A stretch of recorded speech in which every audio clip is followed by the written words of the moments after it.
up these two items from IKEA while you're there. Get an 8-inch concrete form tube like this one. Place the tube on a scrap piece of wood and trace the inner circle. Next, I cut that circle out using a jigsaw. Once it is cut, apply construction adhesive to the edge and attach it to one end of the tube. This foam tube is cut 14.5 inches tall, so it matches the height of this IKEA mat. I picked the black color to match my decor. Lay the mat face down and spread some construction adhesive evenly across the back.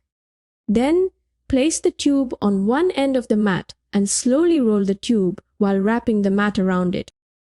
Since one mat doesn't quite cover the whole thing, I used a small piece from a second mat. Clamp them together until dry. The base is ready. Finally, place the wooden round top on it. Now you have a cute side table that also doubles as hidden storage for toys or anything else you want to keep handy. Alternatively, flip the base upside down, install the turntable onto the wood base, and use it as a rotating side table. Either way, it's a perfect little modern side table made in only a few easy steps. Someone was throwing away this perfectly good stool, but I had an idea I wanted to try with it. I brought it inside, whipped out my hot glue gun, and some rope that I had laying around. Using the hot glue to get started, I wrapped the rope around the stool until I made it all the way to the top. It's a little repetitive, but make sure to take your time and get consistent spacing between your strands. That'll really sell the look. And just like that, a discarded stool and some old rope turned into a designer-style basket. You could use this in so many ways around the house. I thought about using it to store my dog's toys, to have a place to put blankets, but I think I landed on using it as a planter in my entryway. Now all I have to do is find the perfect plant for my rope basket planter, and my entryway will be done. Pick up a couple of bins and these barnwood boards at Walmart. These boards are already prepped and ready to go. We just need to remove the twine from the back. Now I want to add a little detail to this. So I'm going to use just a paper number stencil, and I'm going to add a stenciled number to the top of each board. To the bottom, I want to add a little knob. Now, if you're using thicker wood, you can absolutely drill a hole and use the screw that comes with these knobs. Since this is very thin wood, I'm just going to use some super glue to attach it. Now I want to place the board on the bin. The bin doesn't sit completely flat against the board, so I'm using some thick Gorilla mounting tape on the clear bin, and then I'm going to press the board on there really well. You can either set something heavy on top of this or use clamps to hold it in place for about 30 minutes until it cures. And I'm going to hide some craft supplies that don't really fit anywhere else. I have this beautiful clean look on the outside, and I can easily access everything I need when I pull these out. I hope this inspired you to grab some bins and use this creative way to hide some of your items. Do you have a lot of old hardcover books lying around?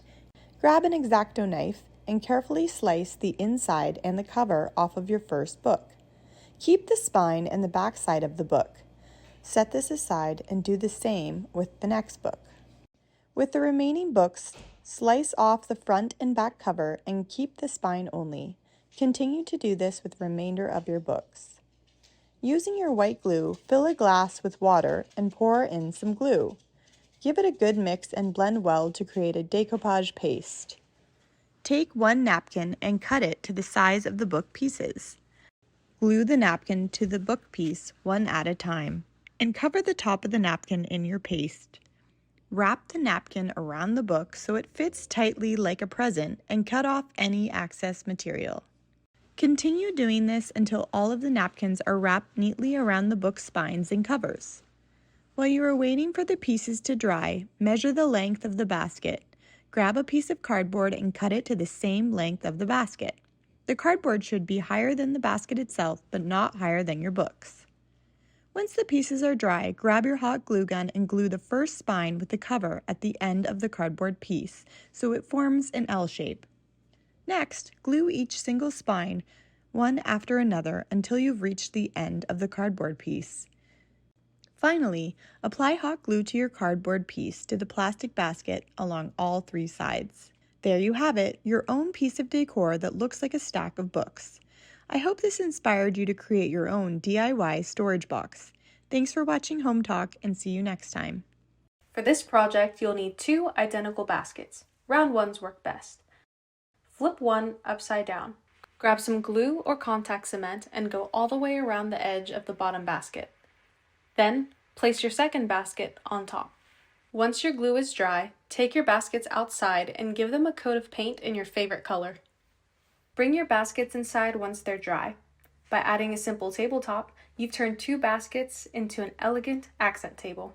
You could use this in a living room, entryway, loft, or any empty corner. But the best part is, you can remove the tabletop at any time and use it for extra storage. And all with just 2 baskets, some paint, glue, and a tabletop. For the base of the table, you'll need a laundry basket, rope, a hot glue gun, and glue sticks. Start at one end and wrap the rope around the basket, gluing as you go. Continue until you have the entire basket covered with the rope. While I like the texture of the rope, its natural color doesn't exactly match my decor. To fix this, I'm brushing on a wood stain. This dark gray tint will also complement my tabletop design. For the tabletop, you'll need a piece of wood wider than the top of your basket. I'm using a 2-foot square piece of plywood that I chopped the corners off of to make an octagon, but you can also use an off-the-shelf wood circle or square. Using the measuring tape, find dead center of your tabletop. Mark with a pencil. Find a picture or design you want for your tabletop and print it out using a laser printer and standard paper. If your picture or design is larger than one printed page, tape them together on the back of the paper. Ensure that the tape does not sit over any part of the toner. Cut away any extra white paper that doesn't have toner on it. Since my design is busy and I want to make sure I didn't miss any spots, I'm adding some transfer medium to the tabletop as well. Use soap and water to clean up any oops spots, like that one I blooped on the floor.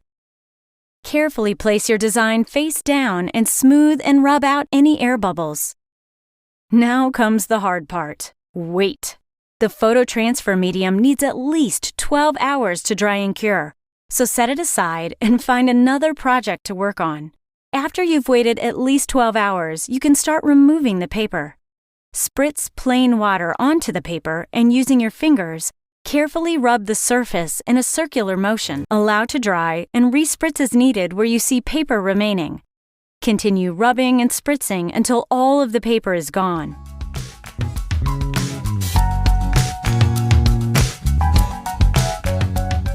If you are transferring a black and white or grayscale picture and accidentally rub some of the toner off, you can fill it in with a colored pencil.